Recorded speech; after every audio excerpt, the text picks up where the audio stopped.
Transcription number 475, Prince Institute Common Magazine.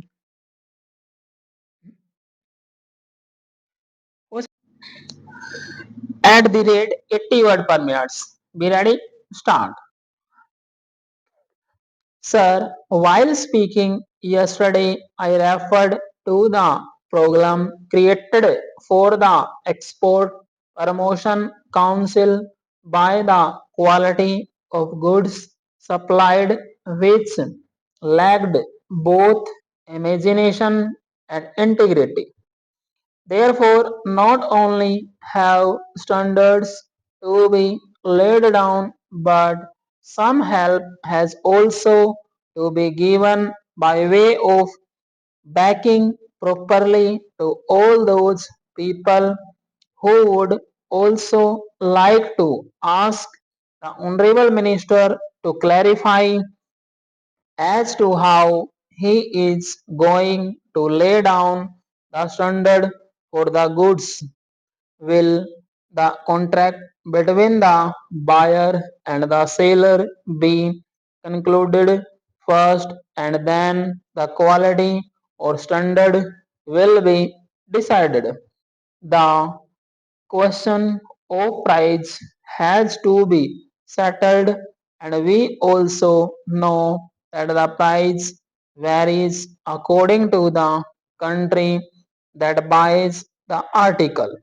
I think the House rightly laid emphasis on the desirability of fixing some standard for goods for the home market and also for our imports. The standards for imports, I am told, are governed by other international import rules. Those also must be varying according to the country of import.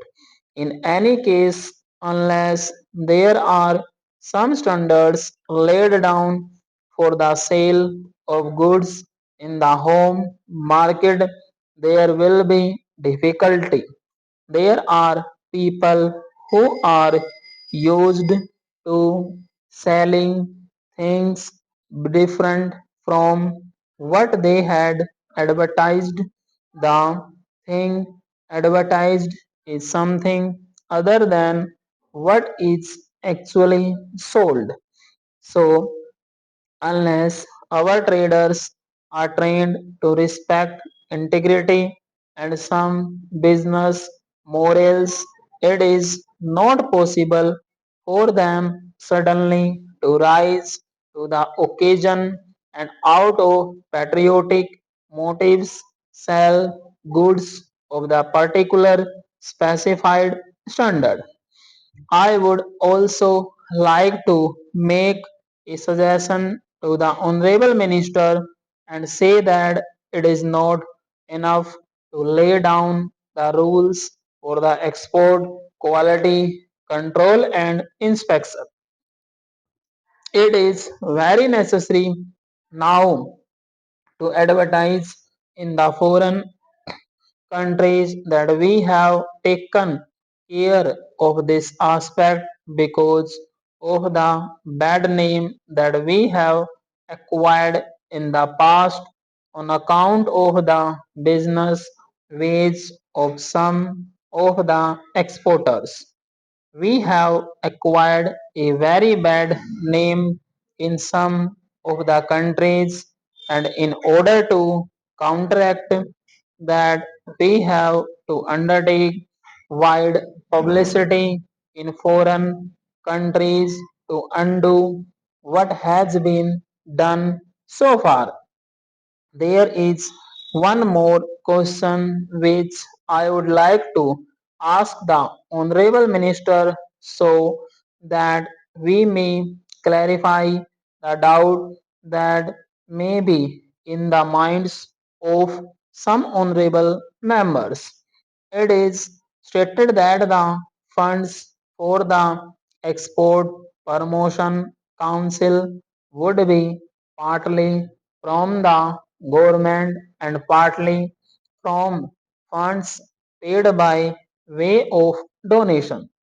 I want to know whether the donors, if they are business people, would not be in a position to take advantage of the position and misuse the Export Promotion Council.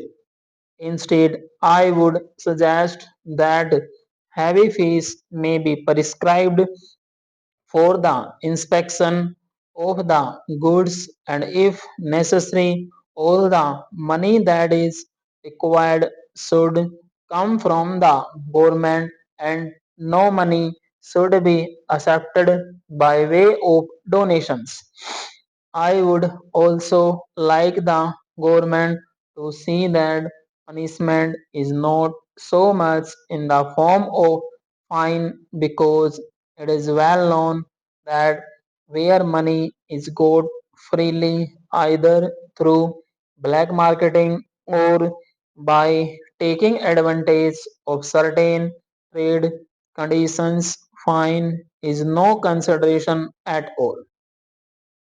10 or even 100 times the fine can be made good by the people who indulge in these malpractices.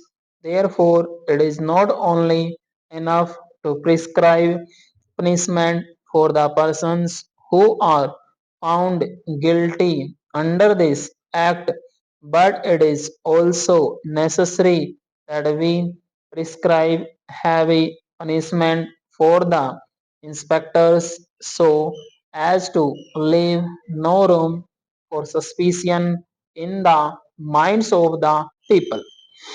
I would now like to refer to the question of co-option. I do not know why it has not occurred to the members in the opposition and those who doubted the need for co-option, that the variety of goods itself will not make it possible for the council to have members on the council who would be conversant with the qualities of all types of goods. This council is really something on par with the UPSC in my opinion, and for every particular specialized item it would be necessary for this council to co-opt one or two experts belonging to that particular trade. I would, if I may, like to clarify one point in regard to the statement that fell from one of the members yesterday with regard to the deal we had with Poland and Russia over Suez. The deal was found defective because the shoes were different according to the changing fashions. This particular item has come in the report of the Public Accounts Committee. The deal was found defective because the foreigners who are used to machine made good expected good of expect ex, exactly the same standards as of machine made goods. Our Indian shoes were made by specifications stop by hand, and all of them did not answer the same specifications. These shoes were not meant for the fashionable ladies for of for others, but they were really meant for the army. Stop.